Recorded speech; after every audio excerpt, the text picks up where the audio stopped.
ভাপত দিয়া পিঠা বা ইডলি পিঠা এই পিঠাবিধ সকলোৰে প্ৰিয় নহয়নে আৰু মোৰো খুব বেছি প্ৰিয়।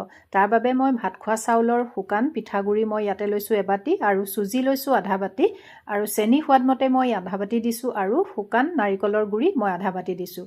ভালদৰে গোটেইখিনি মই মিক্স কৰি ল'লোঁ। তাৰপিছত মই ইয়াতে দিলোঁ এচামুচ ঘিউ আৰু দিয়াৰ পিছত গৰম কৰি ঠাণ্ডা কৰি লোৱা গাখীৰ ইয়াতে মই দিছোঁ আৰু ভালদৰে গোটেইখিনি মিক্স কৰি ল'লোঁ।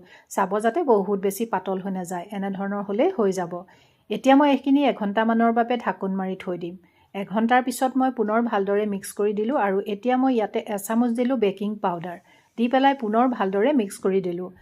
এতিয়া যিহেতু মই ইডলিৰ ষ্টেণ্ডত বনাম, এতিয়া মই তাতে অকণমান ঘিউ সানি লৈছোঁ আৰু ঘিউ সনাৰ পিছত অলপ অলপ মিশ্ৰণ গোটেইকেইটাতে মই দি ল'লোঁ।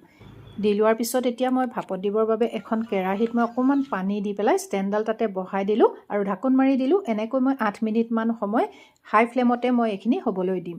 8 মিনিটৰ পিছত মই এইখিনি নমাই আনিলোঁ আৰু সম্পূৰ্ণৰূপে ঠাণ্ডা হ'বলৈ দিম আৰু ঠাণ্ডা হোৱাৰ পিছত মই এয়া আপোনালোকক দেখুৱাইছোঁ।